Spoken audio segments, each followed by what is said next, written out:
j'ai envie de t'entendre sur ce meneur très très talentueux, hein, qui fait une grosse saison aussi du côté des Hawks. Il s'agit de Dennis Schroeder. On le rappelle, Dennis Schroeder qui a réalisé aussi une très très belle campagne européenne cet été. Dennis Schroeder qui en 11 matchs tourne à 32 en 32 minutes de temps de jeu. Il est à 22 points. Il shoot à 47% from the field. Il est à 40% à 3 points, 4 et il shoot à 91% au lancer franc. On rappelle qu'avec cette statistique, 47% au tir, 40% à 3 points et 91% au lancer franc, Dennis Schroeder qui se rapproche d'un cercle très fermé des 50, 40, 90, hein, pour entrer plus en détail. On va appeler ça les 50% au tir, 40% à 3 points et 90% au lancer franc.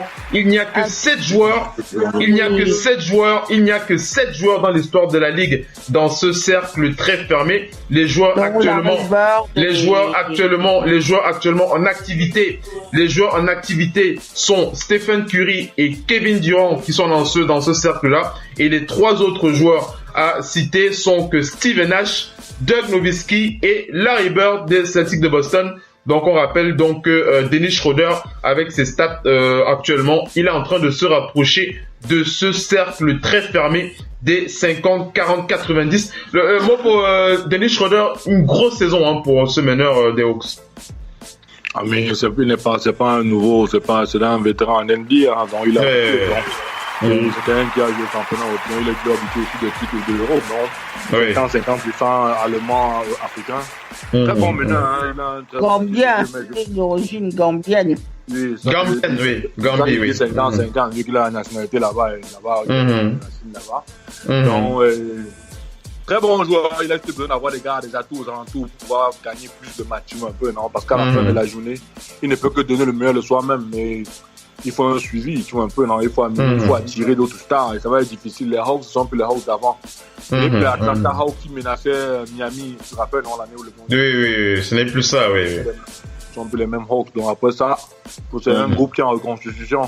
Je pense que c'est là qu'il y a l'ami de Dama, non? Ken Bazemore. Ken Bazemore! Ouais, d'accord. En tout cas, ici, Dennis Schroeder qui continue d'affirmer la campagne européenne. C'est lui le patron, hein, à Atlanta.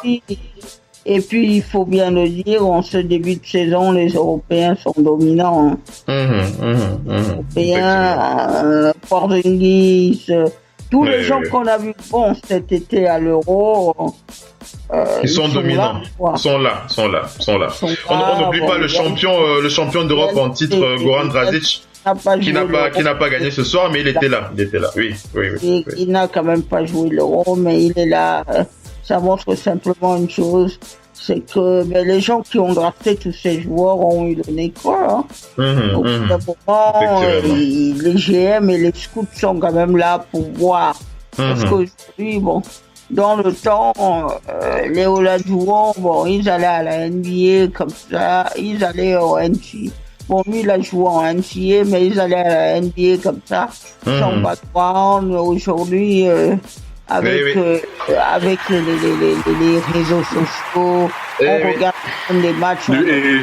N'oublie pas que le métier, ils sont payés. Vas-y, mon pote, rapidement, après j'enchaîne. Vas-y. Oui, tant de dire que c'est aussi le métier des scouts, hein. Ils sont payés des grosses sommes d'argent, ils ont des jets privés pour ça. Hein. Bien sûr.